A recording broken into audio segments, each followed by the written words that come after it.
Hello everybody, hi Lemon, yes, good to see you here. Unfortunately where I'm looking at the moment will only show me who's actually chatting with me, not how many people are in chat, but that's okay.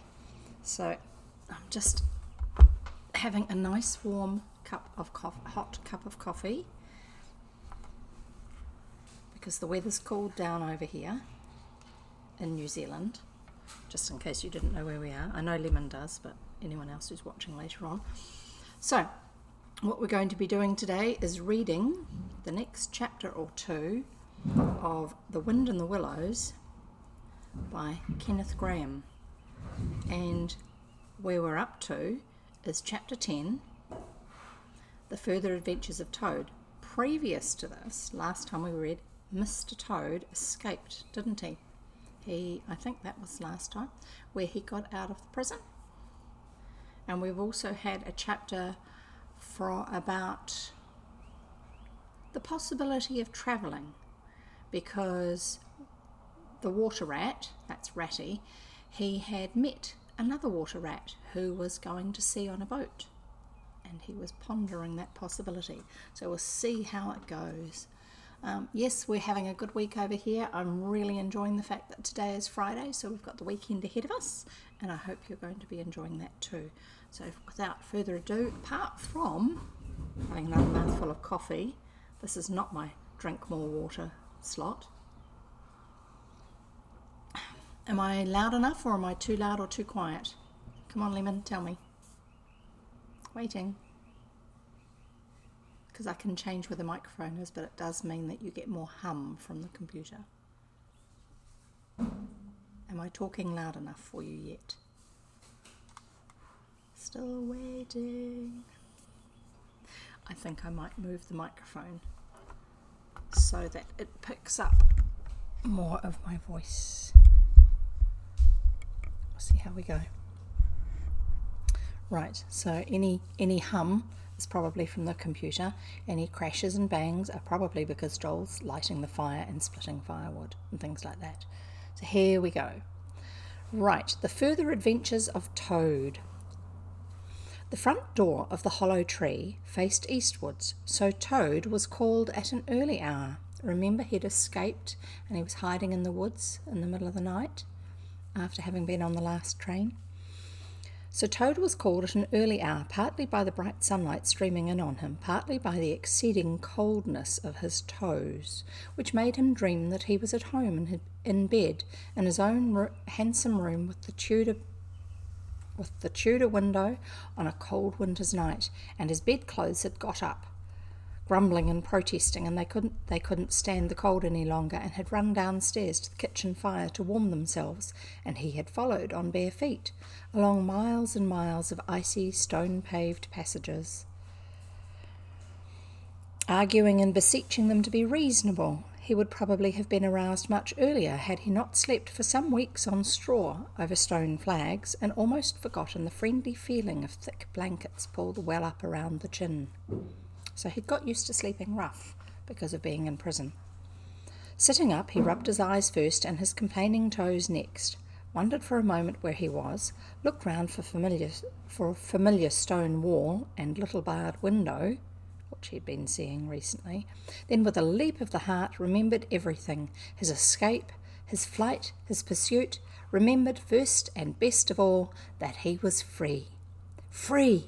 The word and the thought alone were worth 50 blankets. He was warm enough from end to end as he thought of the jolly world outside, waiting eagerly for him to make his triumphal entrance, ready to serve him and play up to him, anxious to help him and to keep him company, as it always had been in the days of old before misfortune fell upon him.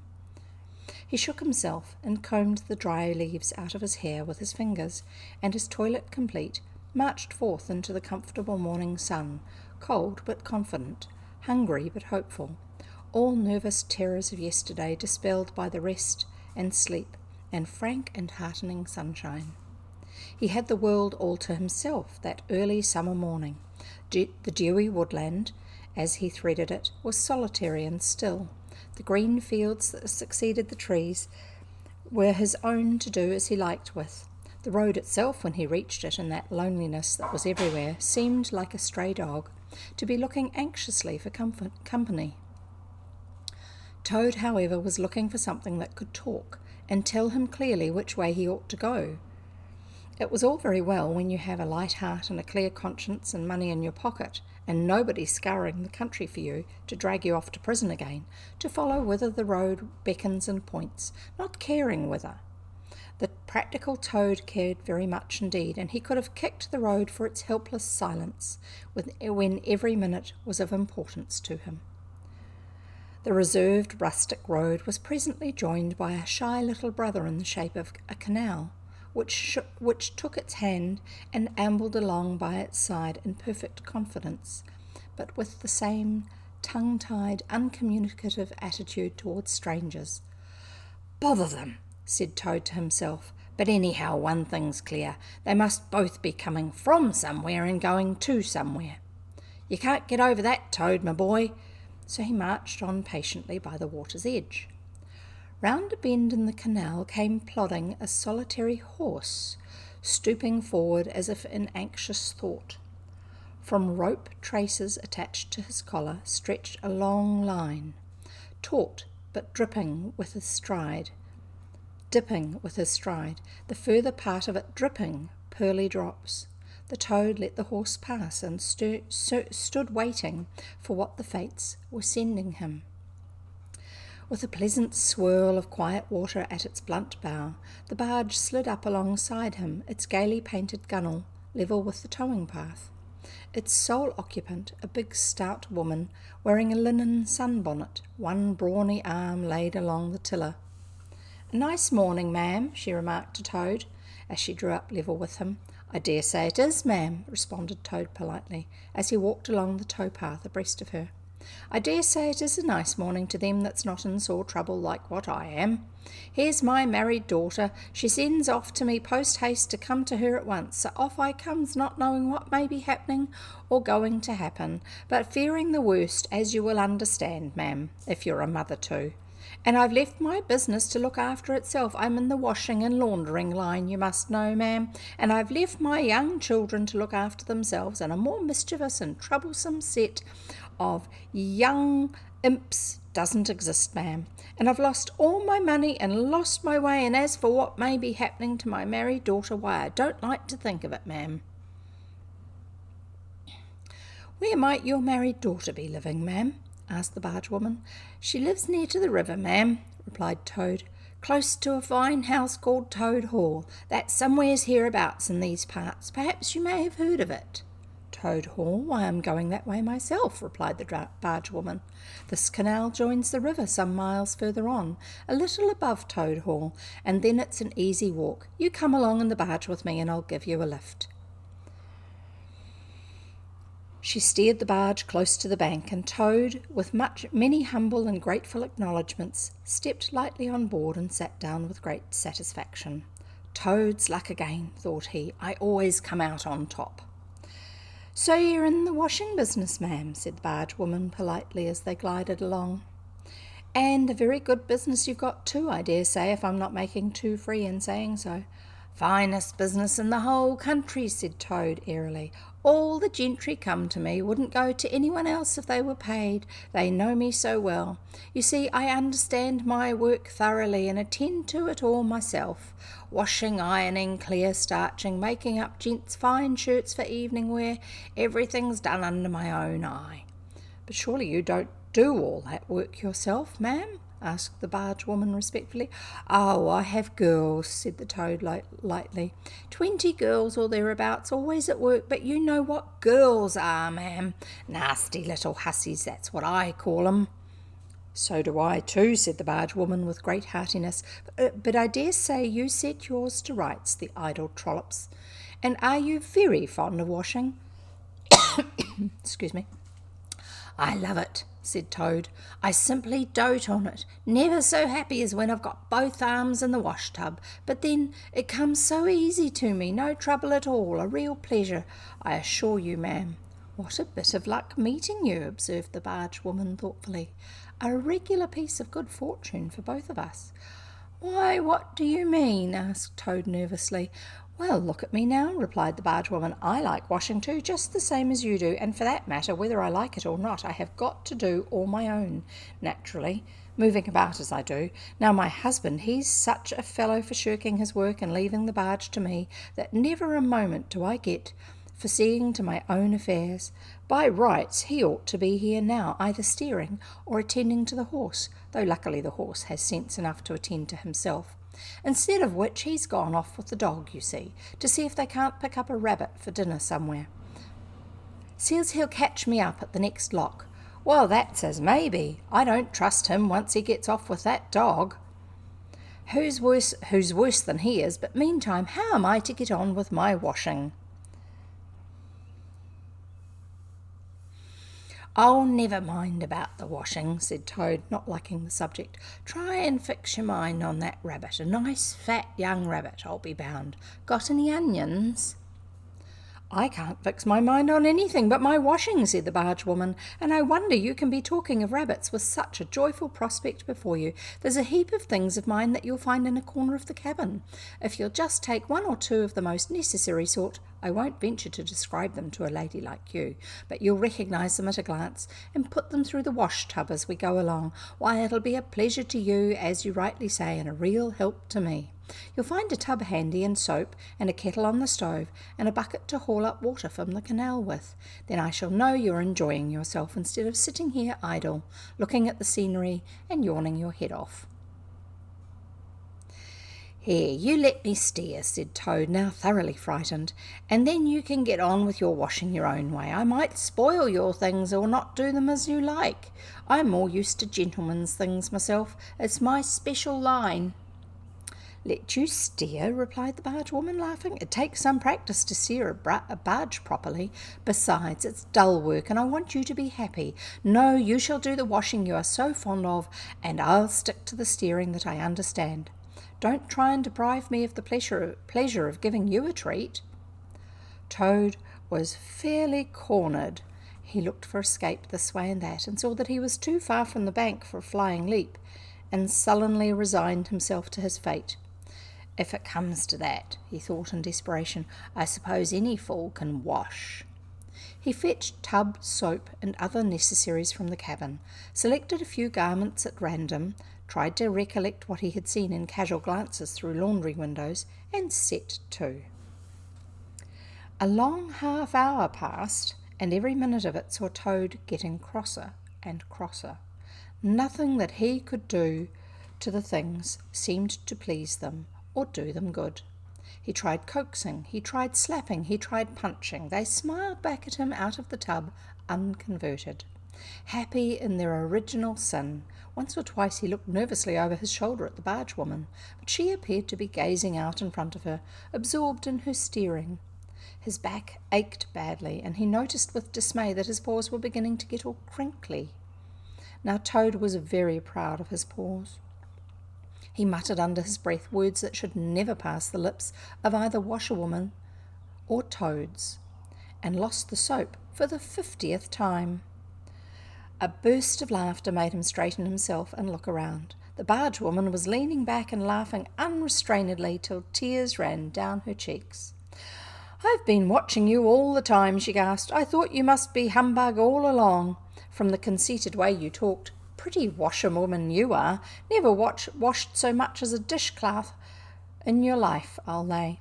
Toad's temper, which had been simmering viciously for some time, now fairly boiled over, and he lost all control of himself. You common, low, fat bargewoman, he shouted. Don't you dare talk to your betters like that. Washerwoman, indeed. I would have you know that I am a Toad, a very well-known, respected, distinguished Toad. I may be under a bit of a cloud at present, but I will not be laughed at by a bargewoman. The woman moved nearer to him and peered under his bonnet keenly and closely. Why, so you are, she cried. Well, I never. A horrid, nasty, crawly Toad. And in my nice clean barge, too. Now that's a thing I will not have. She relinquished the tiller for a moment. One big mottled arm shot out and caught Toad by a foreleg, while the other gripped him fast by a hind leg. Then the world suddenly turned upside down, and the barge seemed to flit lightly across the sky. The wind whistled in his ears, and Toad found himself flying through the air, revolving rapidly as he went. The water, when he eventually reached it with a loud splash, proved quite cold enough for his taste, though its chill was not sufficient to quell his proud spirit.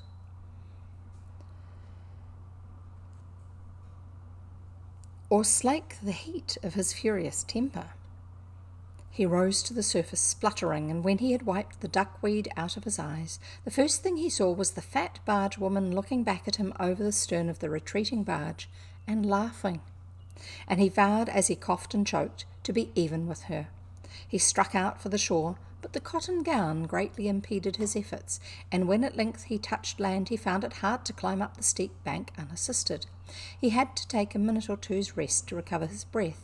Then, gathering his wet skirts well over his arms, he started to run after the barge as fast as his legs would carry him, wild with indignation, thirsting for revenge. The barge woman was still laughing when he drew up level with her. "Put yourself through your mangle, washerwoman," she called out, "and iron your face and crimp it, and you'll pass for quite a decent-looking toad." Toad never paused to reply. Solid revenge was what he wanted, not cheap, windy verbal triumphs, though he had a thing or two in his mind that he would have liked to say. He saw what he wanted ahead of him. Running swiftly on, he overtook the horse, unfastened the tow rope, and cast off, jumped lightly on the horse's back, and urged it to a gallop by kicking it vigorously in the sides. He steered for the open country, abandoning the towpath, and swinging his steed down a rutty lane. Once he looked back and saw the barge had run aground on the other side of the canal, and the barge woman was gesticulating wildly and shouting, "Stop! Stop! Stop! I've heard that song before," said Toad, laughing as he continued to spur his steed onward in its wild career. The barge horse was not capable of any very sustained effort, and its gallop soon subsided into a trot, and its trot into an easy walk. But Toad was quite contented with this, knowing that he, at any rate, was moving, and the barge was not. He had quite recovered his temper now that he had done something he thought really clever, and he was satisfied to jog along quietly in the sun, steering his horse along byways and bridle paths, and trying to forget how very long it was since he had had a square meal, till the canal had been left very far behind him. He had travelled some miles, his horse and he was feeling drowsy in the hot sunshine when the horse stopped, lowered his head, and began to nibble the grass. And Toad, waking up, just saved himself from falling off by an effort. He looked about him and found he was on a wide common, dotted with patches of gorse and bramble as far as he could see.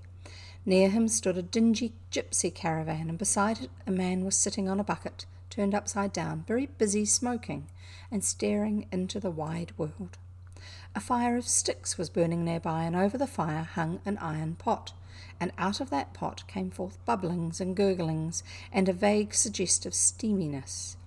Also smells, warm, rich, and varied smells that twined and twisted and wreathed themselves at last into one complete, voluptuous, perfect smell that seemed like the very soul of nature taking form and appearing to her children, a true goddess, a mother of solace and comfort.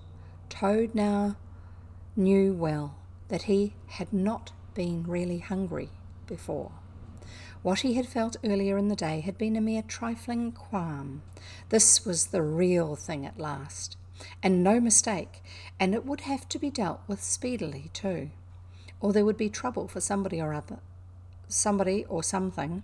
He looked the gypsy over carefully, wondered vaguely whether it would be easier to fight him or cajole him. So there he sat and sniffed, and looked at the gypsy, and the gypsy sat and smoked, and looked at him.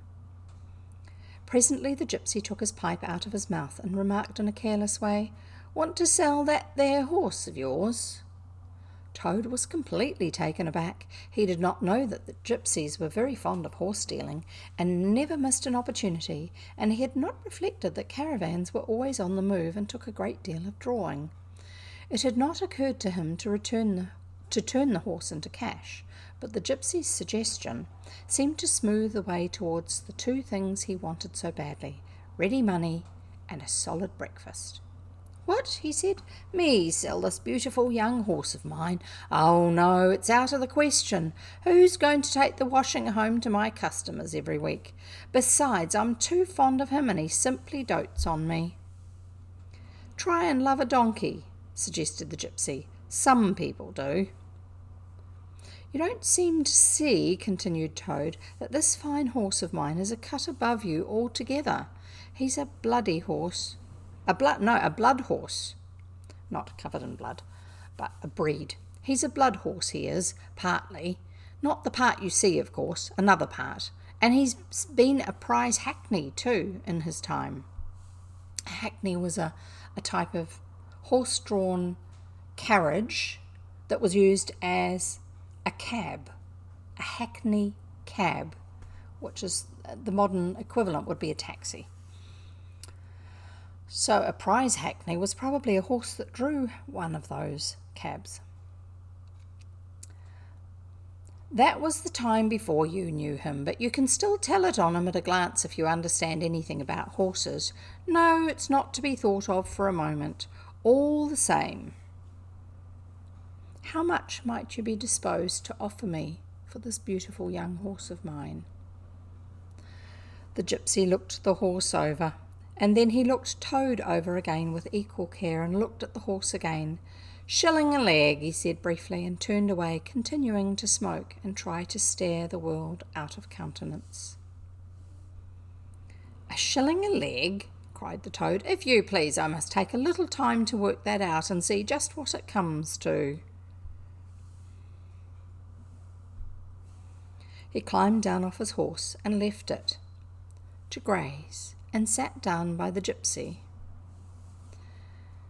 and did sums on his fingers. And at last he said, "A shilling a leg? Why, that comes to exactly 4 shillings. For this beautiful young horse of mine." "Well," said the gypsy, "I'll tell you what I'll do. I'll make it 5 shillings, and that's 3 and 6pence more than the animal's worth, and that's my last word." Then Toad sat and pondered long and deeply, for he was hungry and quite penniless, and still some way, he knew not how far, from home, and enemies might still be looking for him. To one in such a situation, 5 shillings may very well appear a large sum. On the other hand, it did not seem very much to get for a horse. But then again, the horse hadn't cost him anything, so whatever he got was all clear profit.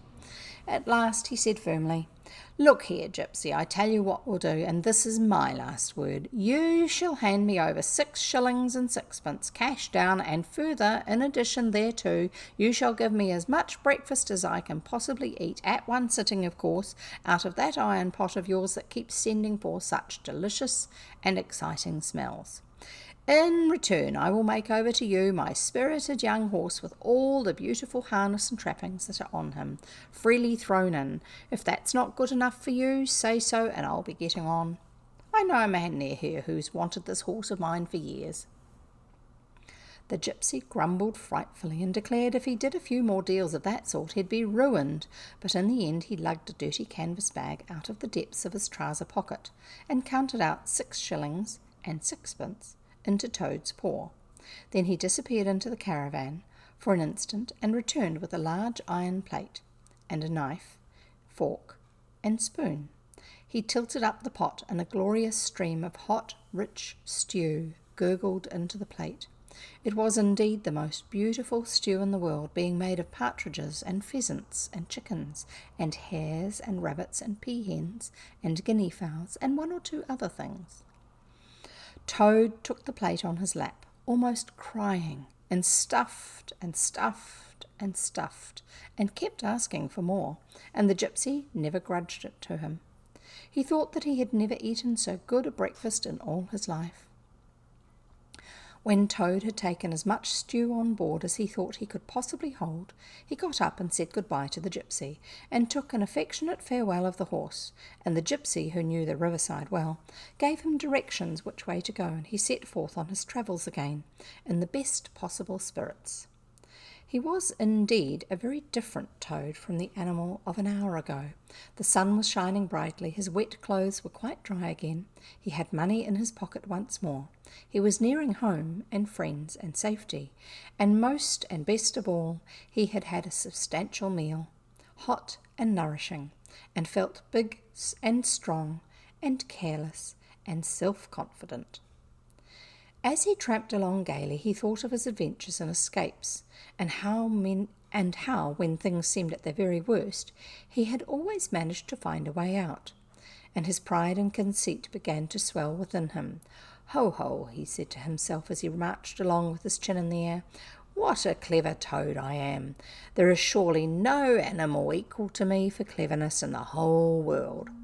My enemies shut me up in prison, encircled by sentries, watched night and day by warders. I walk out through them all. By the sheer capability,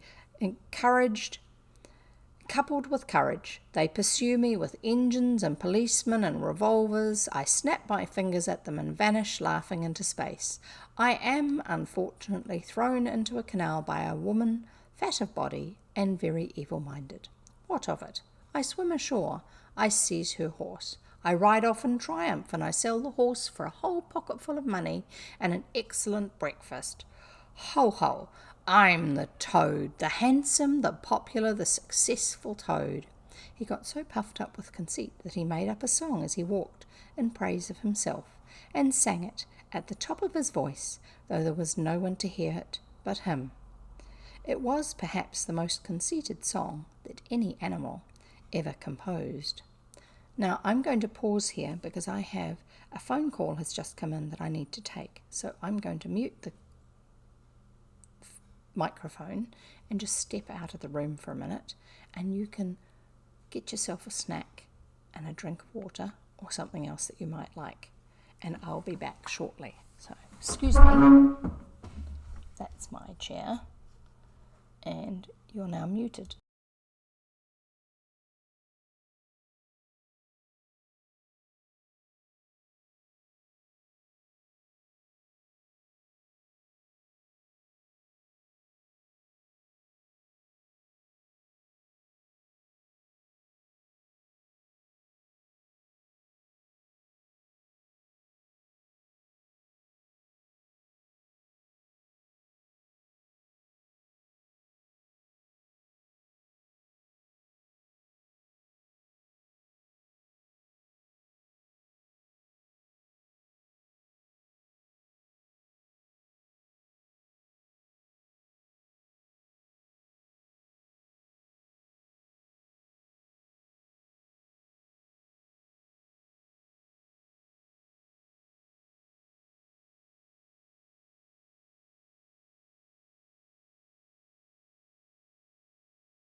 And I'm back.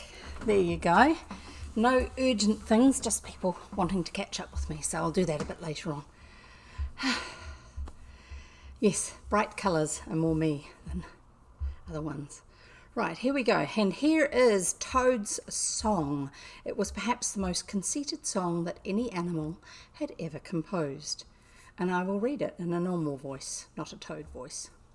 The world has held great heroes, as history books have showed, but never a name to go down to fame compared with that of Toad.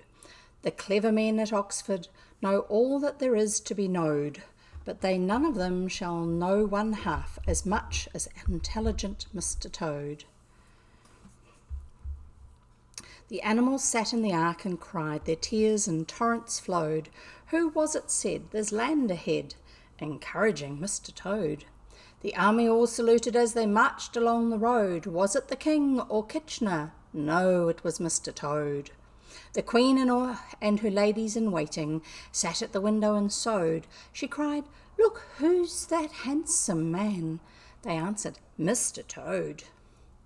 There was a great deal more of the same sort, but it was too dreadfully conceited to be written down. These are some of the milder verses. Oh my goodness, just as well they're the mild ones. He sang as he walked, and he walked as he sang, and got more inflated every minute, but his pride was shortly to have a very severe fall. After some miles of country lanes, he reached the high road, and as he turned into it and glanced along its white length, he saw approaching him a speck that turned into a dot, and then into a blob, and then into something very familiar, and a double note of warning, only too well known, fell on his delighted ear. "This is something like," said the excited Toad. "This is real life again. This is once more the great world from which I have been missed so long. I will hail them, my brothers of the wheel, and pitch them a yarn of the sort that has been so successful hitherto, and they will give me a lift, of course, and then I will talk to them some more, and perhaps with luck it may even end in my driving up to Toad Hall in a motor car. That will be one in the eye for Badger." He stepped confidently out into the road to hail the motor car, which came along at an easy pace, slowed down as it neared the lane, when suddenly he became very pale. His heart turned to water. His knees shook and yielded under him, and he doubled up and collapsed with a sickening pain in his interior, and well he might, the unhappy animal, for the approaching car was the very one he had stolen out of the yard of the Red Lion Hotel on that fatal day when all his troubles began, and the people in it were the very same people he had sat and watched at luncheon in the coffee room. Oh, that would have given him a fright. He sank down in a shabby, miserable heap in the road, murmuring to himself in his despair, "It's all up, it's all over now. Chains and policemen again, prison again, dry bread and water again. Oh, what a fool I've been. What did I want to go strutting about the country for, singing conceited songs and hailing people in broad day on the high road instead of hiding till nightfall and slipping home quietly by back ways? Oh, hapless Toad! Oh, ill-fated animal!"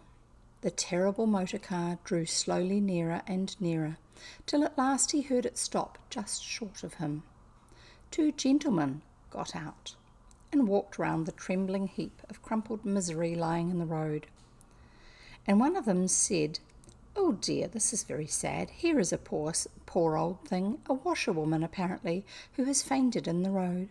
Perhaps she is overcome by the heat, poor creature, or possibly she has not had any food today.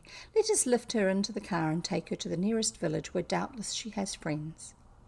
They tenderly lifted Toad into the motor car and propped him up with soft cushions and proceeded on their way.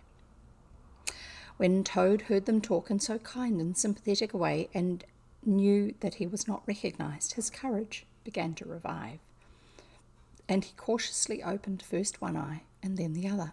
"Look," said one of the gentlemen, "she is better already. The fresh air is doing her good. How do you feel now, ma'am?" "Thank you kindly, sir," said Toad in a feeble voice. "I'm feeling a great deal better." "That's right," said the gentleman. "Now keep quite still, and above all, don't try to talk." "I won't," said Toad. I was only thinking if I might sit on the front seat there, beside the driver, where I could get the fresh air full in my face, I would soon be all right again." "What a very sensible woman," said the gentleman. "Of course you shall." So they carefully helped Toad into the front seat beside the driver, and on they went again. Toad was almost himself again by now. He sat up, looked about him, and tried to beat down the tremors, the yearnings, the old cravings that rose up and beset him and took possession of him entirely. "It's fate," he said to himself. "Why strive? Why struggle?" And he turned to the driver at his side. "Please, sir," he said, "I wish you would kindly let me try and drive the car for a little. I've been watching you carefully, and it looks so easy and so interesting, and I should like to be able to tell my friends that once I had driven a motor car." The driver laughed at the proposal so heartily that the gentleman inquired what the matter was. When he heard, he said, to Toad's delight, "Bravo, ma'am, I like your spirit. Let her have a try and look after her. She won't do any harm." Toad eagerly scrambled into the seat vacated by the driver, took the steering wheel in his hands, listened with affected humility to the instructions given him, and set the car in motion, but very slowly and carefully at first, for he was determined to be prudent. The gentlemen behind clapped their hands and applauded, and Toad heard them saying, "How well she does it! Fancy a washerwoman driving a car as well as that the first time." Toad went a little faster, then faster still, and faster. He heard the gentleman call out warningly, "Be careful, washerwoman," and this annoyed him, and he began to lose his head. The driver tried to interfere, but he pinned him down on his seat with one elbow and put on full speed. The rush of air in his face, the hum of the engines, and the light jump of the car beneath him intoxicated his weak brain. "Washerwoman, indeed," he shouted recklessly. "Ho, ho, I'm the Toad, the motor car snatcher, the prison breaker, the Toad who always escapes. Sit still and you shall know what driving really is, for you are in the hands of the famous, the skillful, the entirely fearless Toad." With a cry of horror, the whole party rose and flung themselves on him. "Seize him," they cried. "Seize the Toad, the wicked animal who stole our motor car. Bind him, chain him, drag him to the nearest police station. Down with the desperate and dangerous Toad." Alas, they should have thought. They ought to have been more prudent. They should have remembered to stop the motor car somehow before playing any pranks of that sort. With a half turn of the wheel, the Toad sent the car crashing through the low hedge that ran along the roadside. One mighty bound, a violent shock, and the wheels of the car were churning up the thick mud of a horse pond. Toad found himself flying through the air with the strong upward rush and delicate curve of a swallow. He liked the motion and was just beginning to wonder whether it would go on until he developed wings and turned into a toad bird, when he landed on his back with a thump in the soft, rich grass of a meadow. Sitting up, he could just see the motor car in the pond, nearly submerged. The gentleman and the driver, encumbered by their long coats, were floundering helplessly in the water. He picked himself up rapidly and set off running across country as hard as he could, scrambling through hedges, jumping ditches, pounding across fields, till he was breathless and weary and had to settle down into an easy walk. When he had recovered his breath somewhat and was able to think calmly, he began to giggle, and from the giggling he took to laughing, and he laughed till he had to sit under a hedge. "Ho, ho," he said, in ecstasies of self-admiration. "Toad again, Toad as usual, Toad comes out on the top. Who was it who got them to give him a lift? Who managed to get on the front seat for the sake of fresh air? Who persuaded them into letting him see if he could drive? Who landed them all in a horse pond?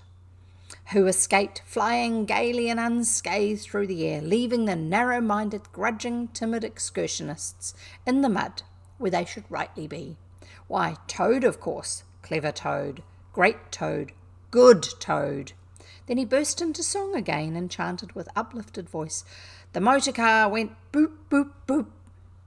as it raced along the road. Who was it steered into a pond? Ingenious Mr. Toad. Oh, how clever I am, how clever, how clever, how very clever. A slight noise at a distance behind him made him turn his head and look.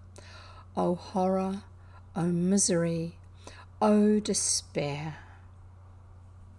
About 2 fields off, a chauffeur in his leather gaiters and 2 large rural policemen were visible, running towards him as hard as they could go. Poor Toad sprang to his feet and pelted away again, his heart in his mouth. Oh my, he gasped as he panted along. What an ass I am, what a conceited and heedless ass, swaggering again, shouting and singing my songs again, sitting still and gassing again. Oh my, oh my, oh my. He glanced back and saw to his dismay that they were gaining on him. On he ran desperately, but kept looking back and saw they still gained steadily. He did his best, but he was a fat animal, and his legs were short, and still they gained. He could hear them close behind him now. Ceasing to heed where he was going, he struggled on blindly and wildly, looking back over his shoulder at the now triumphant enemy, when suddenly the earth failed under his feet.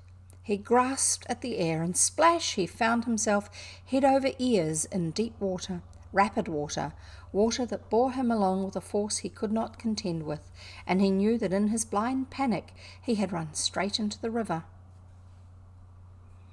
He rose to the surface and tried to grasp the reeds and rushes that grew along the water's edge close under the bank, but the stream was so strong that it tore them out of his hands.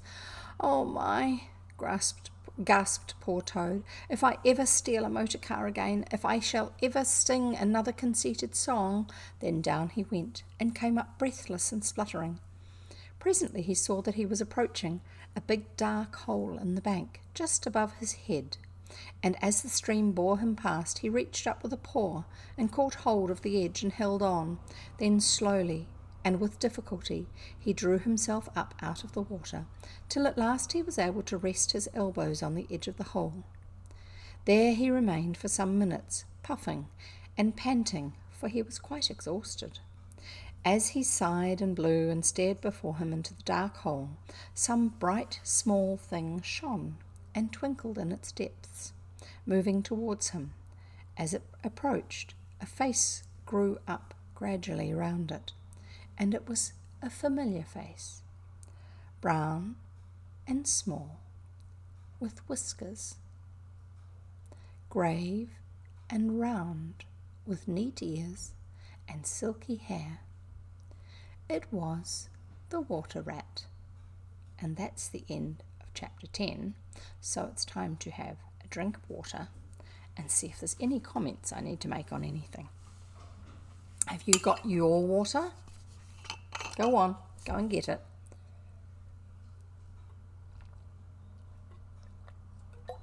And have a very quick toilet break if you need it. Excuse me, itchy nose. Right, so what have we got to see here? Have I watched the Peter Rabbit movie on Netflix? I think I've seen it advertised, but I haven't watched it. But it is one that I want to watch.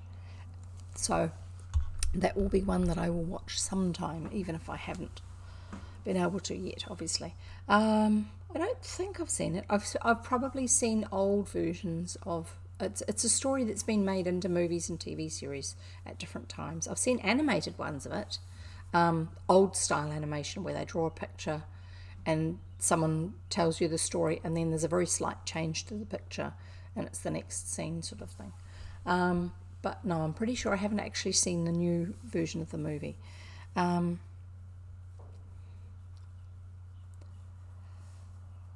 do somewhere, I have boxes and boxes of books. Somewhere I actually have the book of it. It's about this big and it's got lots of lovely illustrations in by Beatrix Potter.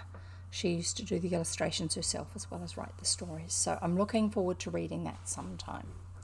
There's several stories she's written.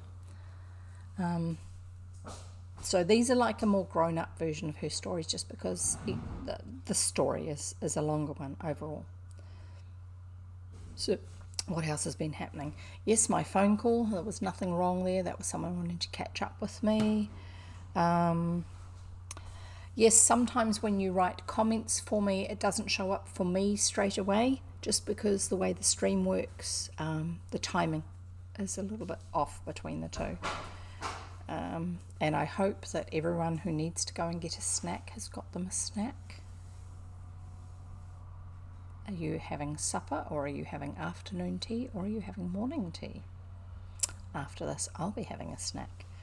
And I will be reading another chapter, which is going to make us quite a long session today, because this chapter, according to my iPad, is 43 pages long.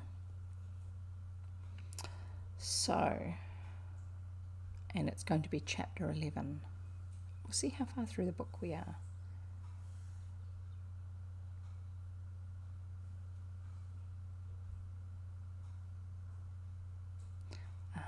We're nearly at the end of the book. We have one more chapter after this one, and then we will start another book. So if it seems like this chapter is going to be a little bit too long for today's session, I might stop partway through, and then we'll continue next time we read, which for me will be Monday, probably, unless there's something else happens.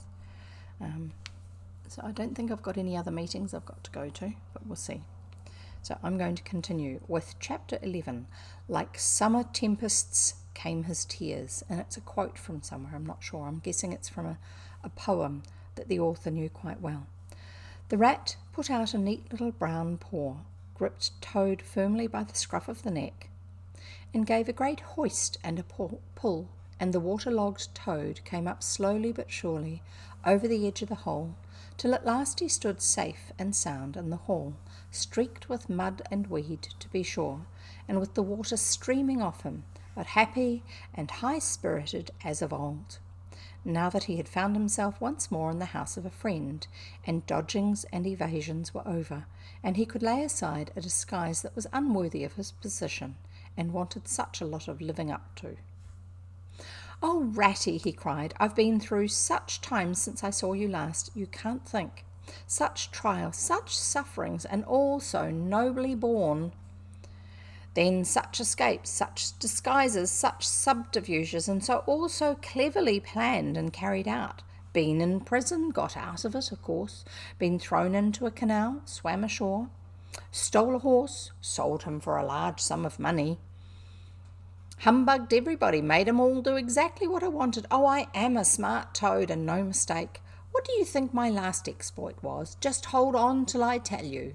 "Toad," said the water rat gravely and firmly, "you go off upstairs at once and take off that old cotton rag that looks as if it might formerly have belonged to some washerwoman, and clean yourself thoroughly and put on some of my clothes, and try and come down looking like a gentleman, if you can. For a more shabby, bedraggled and disreputable-looking object than you are, I never set eyes on in my whole life. Now stop swaggering and arguing and be off. I'll have something to say to you later." Toad was at first inclined to stop and do some talking back at him. He had had enough of being ordered about when he was in prison, and here was the thing being begun all over again.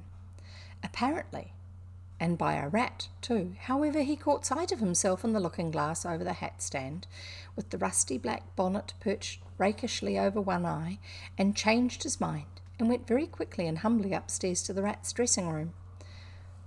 There he had a thorough wash and brush-up, changed his clothes, and stood for a long time before the glass, contemplating himself with pride and pleasure, and thinking what utter idiots all the people must have been to have ever mistaken him for one moment for a washerwoman.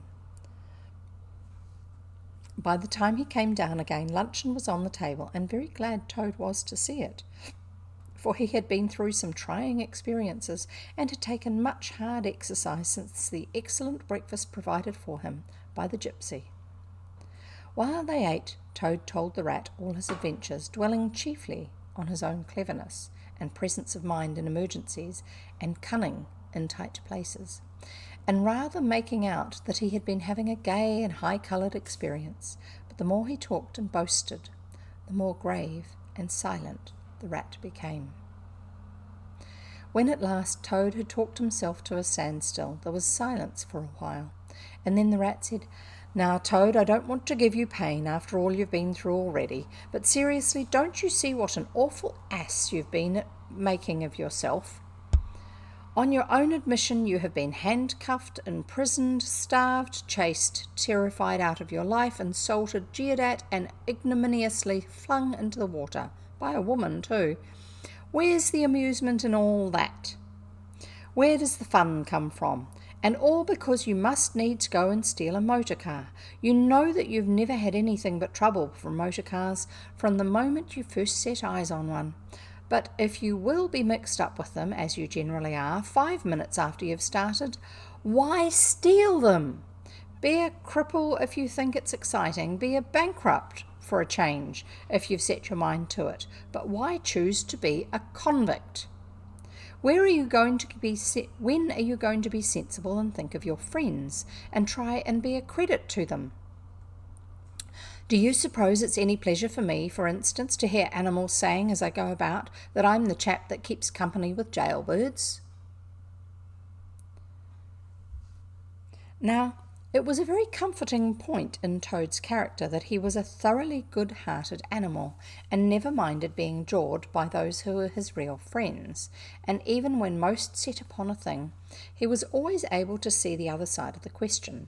So although while the rat was talking so seriously, he kept saying to himself mutinously, "But it was fun, though, awful fun," and making strange suppressed noises inside himself, kick and poop, poop, poop, poop, and other sounds resembling stifled snorts or the opening of soda bottles. Yet when the rat had quite finished, he heaved a deep sigh and said very nicely and humbly, "Quite right, Ratty. How sound you always are. Yes, I've been a conceited old ass. I can quite see that. But now I'm going to be a good Toad and not do it any more. As for motor cars, I've not been at all so keen about them since my last ducking in that river of yours. And the fact is, while I was hanging on to the edge of your hole and getting my breath, I had a sudden idea. A really brilliant idea.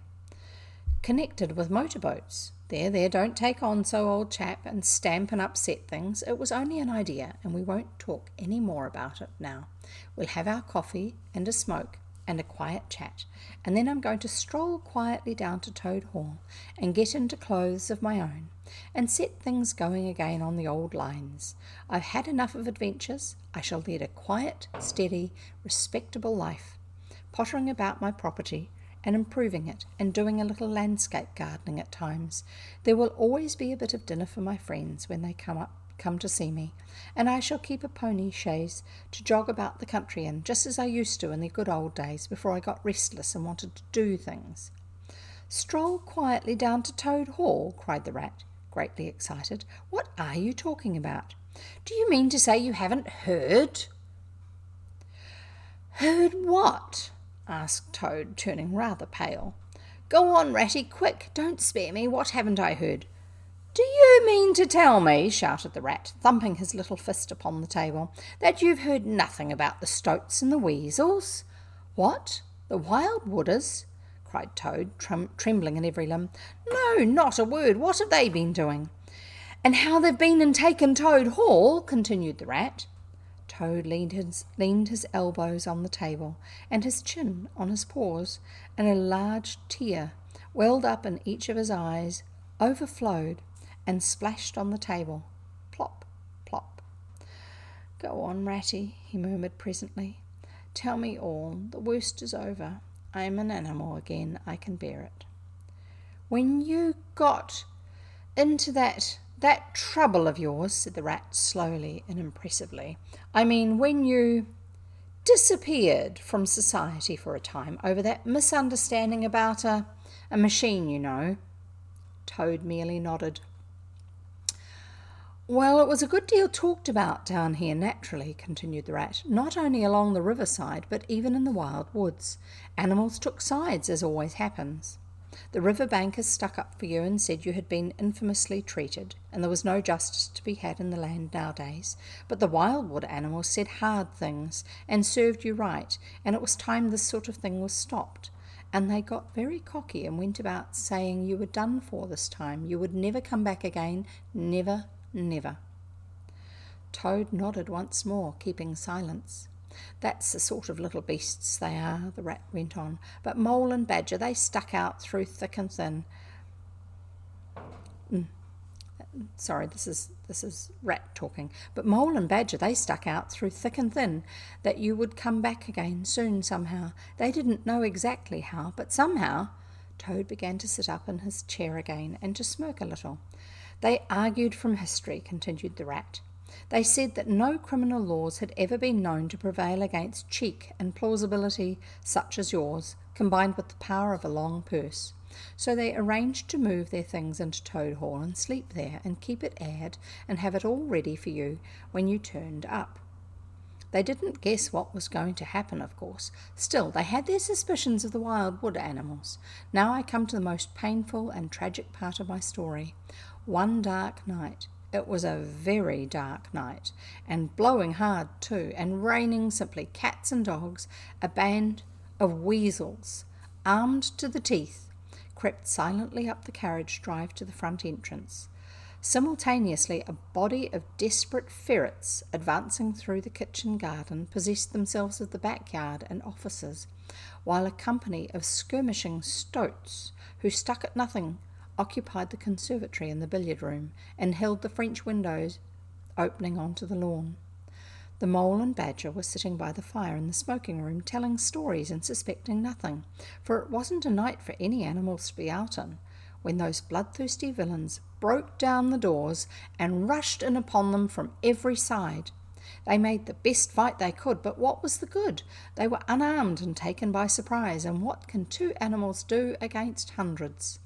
They took and beat them severely with sticks, those two poor faithful creatures, and turned them out into the cold and the wet, with many insulting and uncalled for remarks.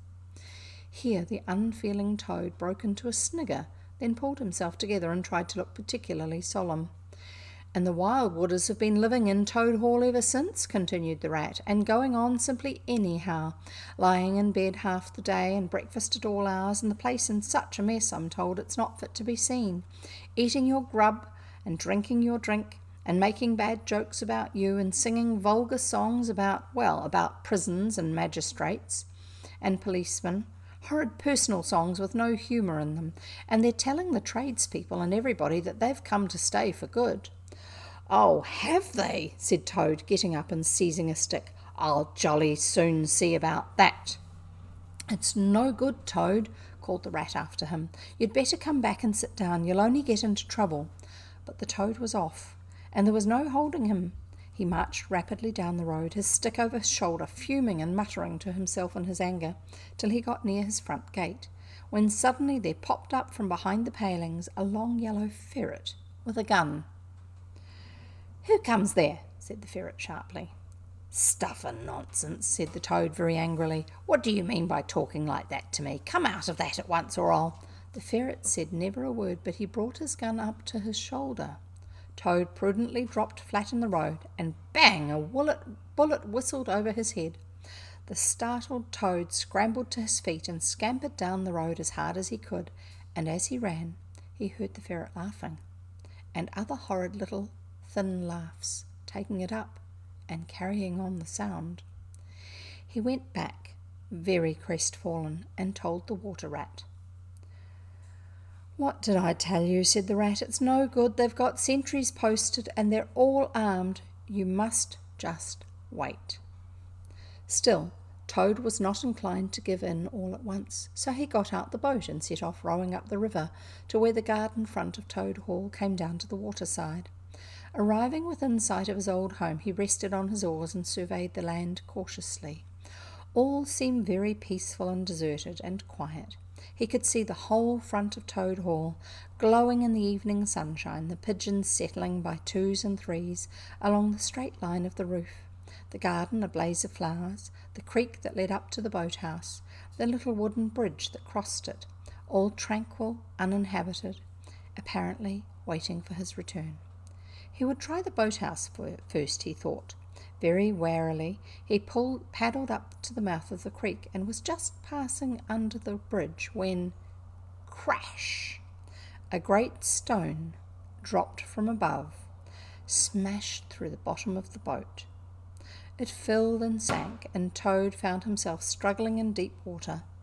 Looking up, he saw two stoats leaning over the parapet of the bridge and watching him with great glee.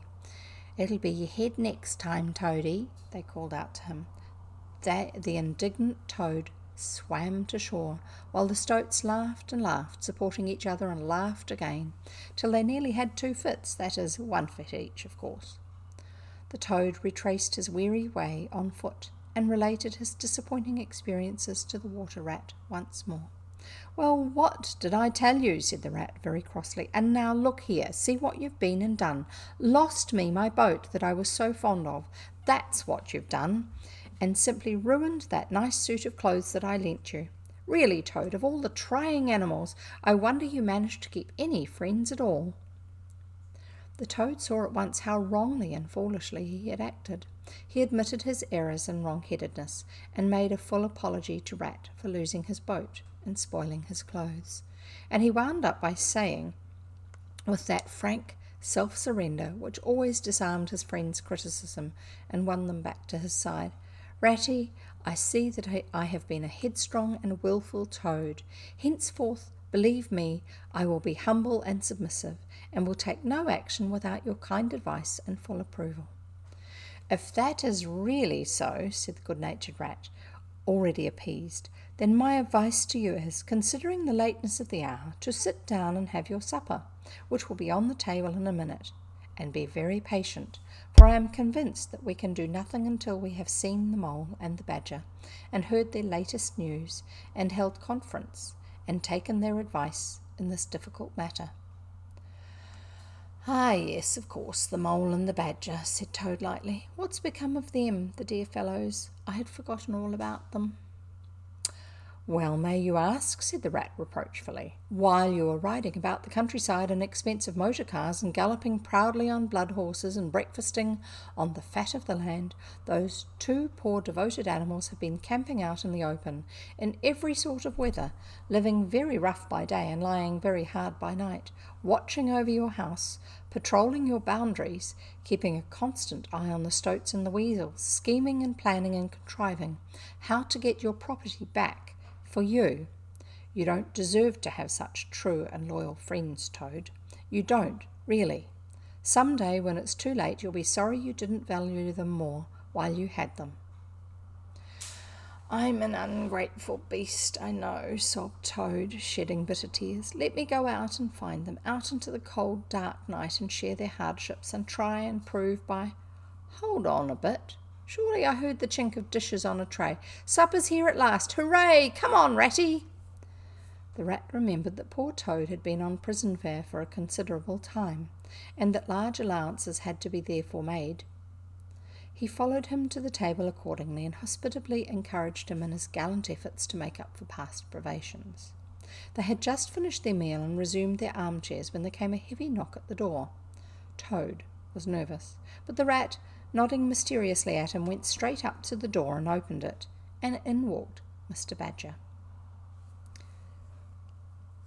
He had all the appearance of one who for some nights had been kept away from home and all its little comforts and conveniences. His shoes were covered with mud, and he was looking very rough and tousled. But then he had never been a very smart man, the Badger, at the best of times. He came solemnly up to Toad, shook him by the paw, and said, "Welcome, Toad. Alas, what am I saying? Home indeed. This is a poor homecoming. Unhappy Toad." Then he turned his back on him, sat down to the table, drew his chair up, and helped himself to a large slice of cold pie. Toad was quite alarmed at this very serious and portentous style of greeting, but the Rat whispered to him, "Never mind, don't take any notice, and don't say anything to him just yet. He's always rather low and despondent when he's wanting his food. In half an hour's time he'll be quite a different animal." So they waited in silence, and presently there came another and a lighter knock. The Rat, with a nod to Toad, went to the door and ushered in the Mole, very shabby and unwashed, with bits of hay and straw sticking in his fur. "Hooray, here's old Toad," cried the Mole, his face beaming. "Fancy having you back again," and he began to dance round him. "We never dreamt you would turn up so soon. Why, you must have managed to escape, you clever, ingenious, intelligent Toad." The Rat, alarmed, pulled him by the elbow, but it was too late. Toad was puffing and swelling already. "Clever? Oh, no," he said, "I'm not really clever. According to my friends, I've only broken out of the strongest prison in England, that's all, and captured a railway train and escaped on it, that's all, and disguised myself and gone about the country humbugging everybody, that's all. Oh, no, I'm a stupid ass, I am. I'll tell you one or two of my little adventures, Mole, and you should judge for yourself." "Well, well," said the Mole, moving toward the supper table. "Supposing you talk while I eat. Not a bite since breakfast. Oh my, oh my." And he sat down and helped himself liberally to cold beef and pickles. Toad straddled on the hearthrug, thrust his paw into his trouser pocket, and pulled out a handful of silver.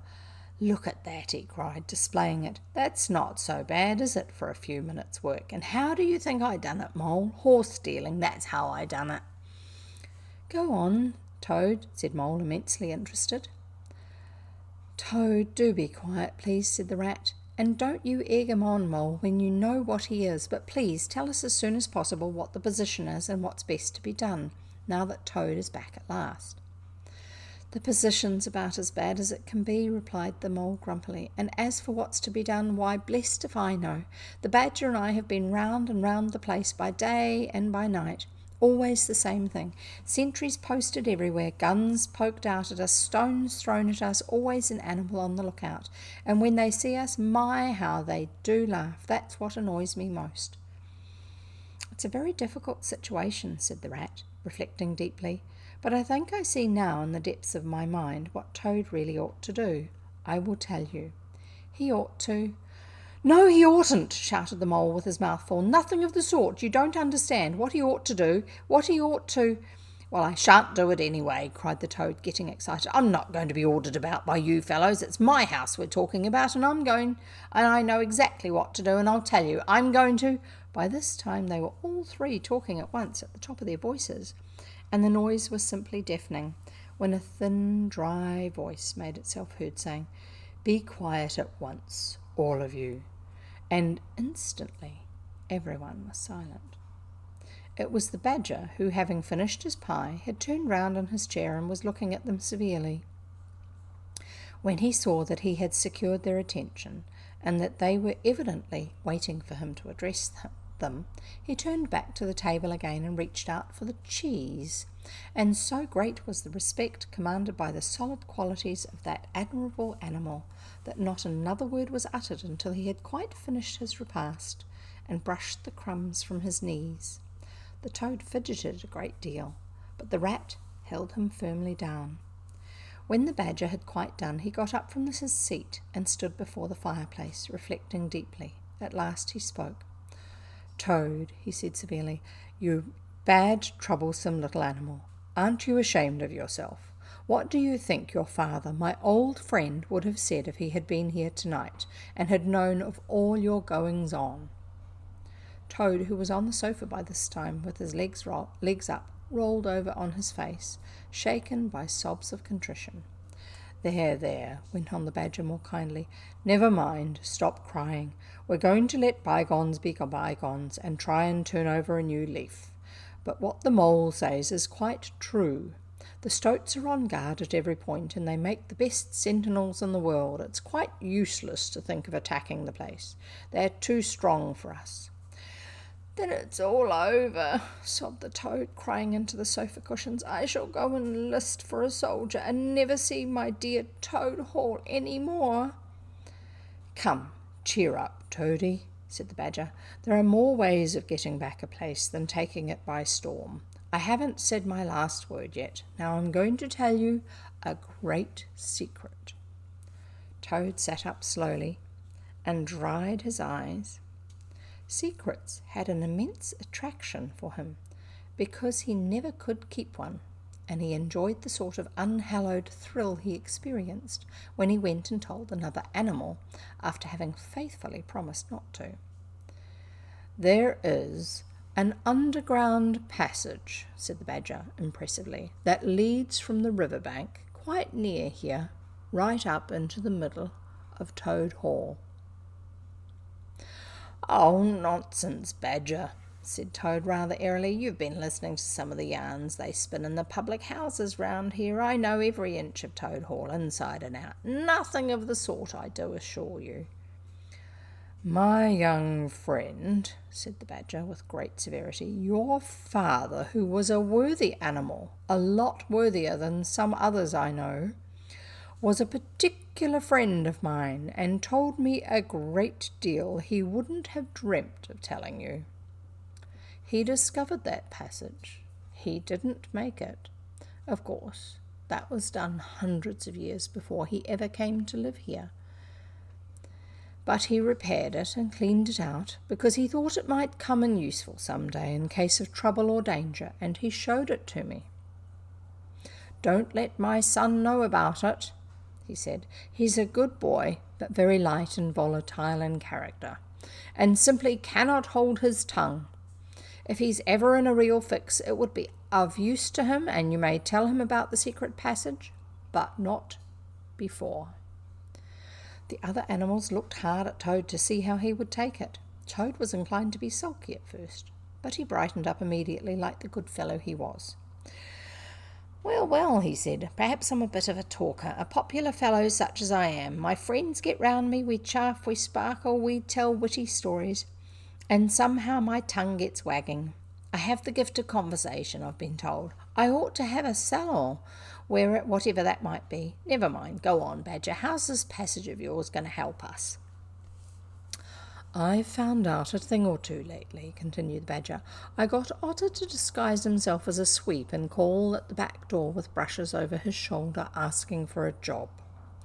There's going to be a big banquet tomorrow night. It's somebody's birthday, the Chief Weasel's, I believe, and all the weasels will be gathered together in the dining hall, eating and drinking and laughing and carrying on, suspecting nothing. No guns, no swords, no sticks, no arms of any sort whatever.' 'But the sentinels will be posted as usual,' remarked the Rat. 'Exactly,' said the Badger. 'That's my point. The weasels will trust entirely to their excellent sentinels, and that is where the passage comes in. That very useful tunnel leads right up under the butler's pantry next to the dining hall.'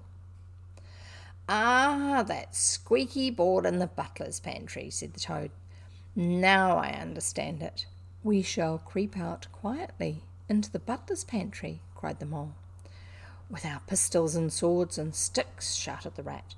'And rush in on them,' said the Badger. 'And whack 'em and whack 'em and whack 'em,' cried the Toad in ecstasy, running round and round the room and jumping over chairs. 'Very well then,' said the Badger, resuming his usual dry manner. 'Our plan is settled, and there's nothing more for you to argue and squabble about. So, as it's getting very late, all of you go right off to bed at once. We will make all necessary arrangements in the course of the morning tomorrow.'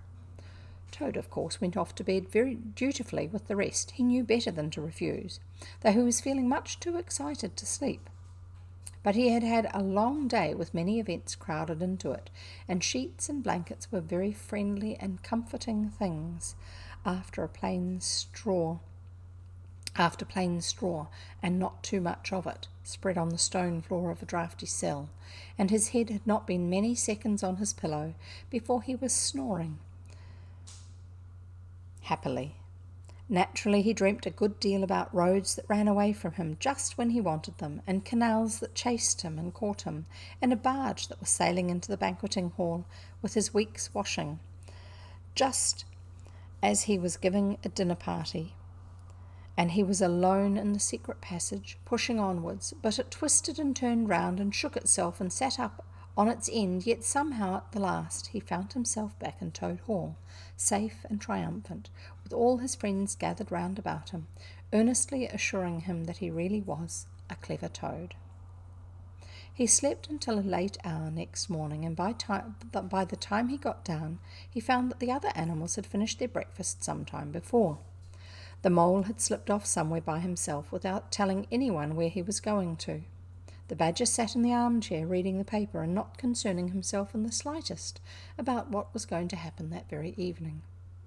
The rat, on the other hand, was running around the room very busily, with his arms full of weapons of every kind, distributing them in 4 little heaps on the floor, and saying excitedly under his breath as he ran, "Here's a sword for the rat, here's a sword for the mole, here's a sword for the toad, here's a sword for the badger, here's a pistol for the rat, here's a pistol for the mole, here's a pistol for the toad, here's a pistol for the badger," and so on in a regular rhythmical way, while the 4 little heaps gradually grew and grew. "That's all very well, Rat," said the badger presently, looking at the busy little animal over the edge of his newspaper. "I'm not blaming you, but just let us once get past the stoats with those detestable guns of theirs, and I assure you we shan't want any swords or pistols. We 4, with our sticks. Once we're inside the dining hall, why, we shall clear the floor of all the lot of them in 5 minutes. I'd have done the whole thing by myself, only I didn't want to deprive you fellows of the fun." "It's all well to be on the safe side," said the rat, reflectively polishing a pistol barrel on his sleeve and looking along it. The toad, having finished his breakfast, picked up a stout stick and swung it vigorously, belabouring imaginary animals. "I'll learn 'em to steal my house," he cried. "I'll learn 'em! I'll learn 'em!" "Don't say learn 'em, Toad," said the rat, greatly shocked. "It's not good English."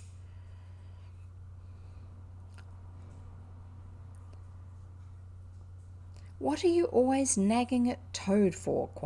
inquired the badger rather peevishly. "What's the matter with his English? It's the same what I use myself, and if it's good enough for me, it ought to be good enough for you."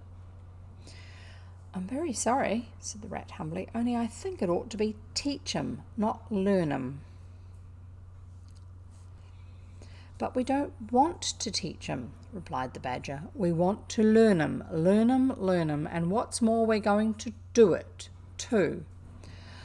"Oh, very well, have it your own way," said the rat. He was getting rather muddled about it himself, and presently he retired into a corner where he could be heard muttering, "Learn 'em, teach 'em, learn 'em," till the badger told him rather sharply to leave off. Presently the mole came tumbling into the room, evidently very pleased with himself. "I've been having such fun," he began at once. "I've been getting a rise out of the stoats." "I hope you've been very careful, Mole," said the rat anxiously. "I hope so too," said the mole confidently. "I got the idea when I went into the kitchen to see about Toad's breakfast being kept hot for him. I found that old washerwoman dress that he came home in yesterday, hanging on a towel horse before the fire. So I put it on, and the bonnet as well, and the shawl, and off I went to Toad Hall as bold as you please. The sentries were on the lookout, of course, with their guns and their who comes there, and all the rest of their nonsense. 'Good morning, gentlemen,' says I, very respectfully. 'Want any washing done today?' They looked at me very proud and stiff and haughty and said, 'Go away, washerwomen. We don't do any washing on duty.' 'Or any other time,' says I. Ho, ho, ho, wasn't I funny, Toad?"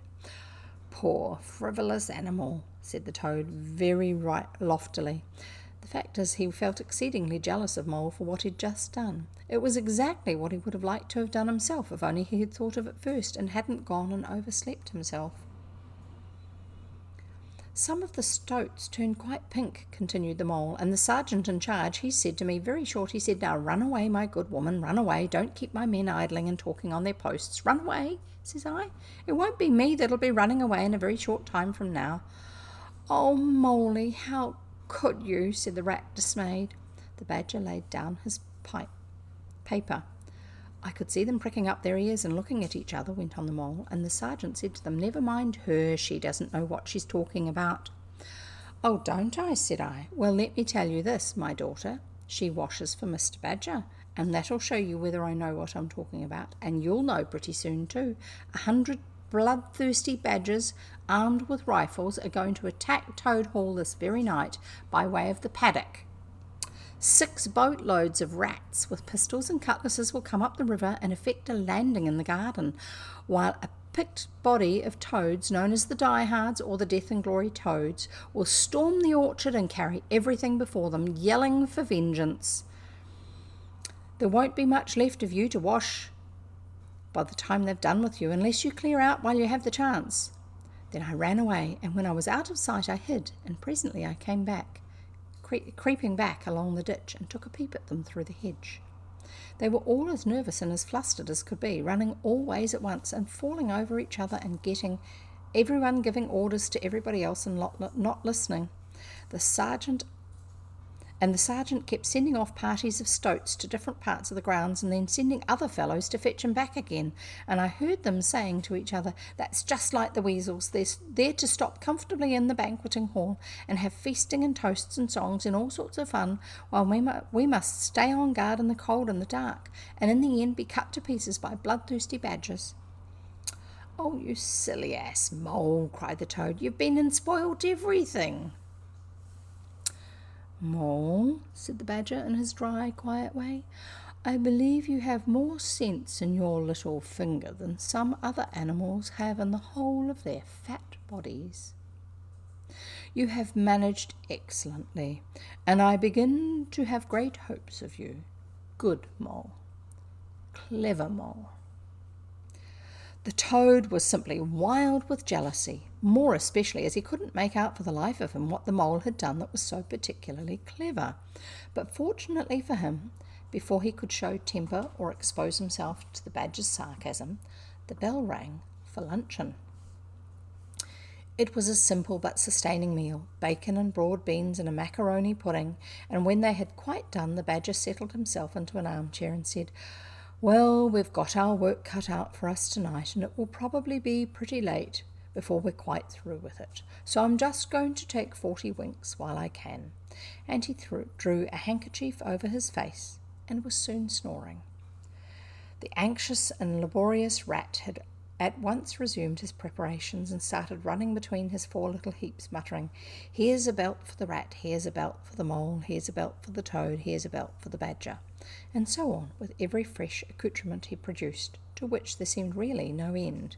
So the mole drew his arm through the toad's and led him out into the open air, shoved him into a wicker chair, and made him tell all his adventures from beginning to end, which Toad was only too willing to do.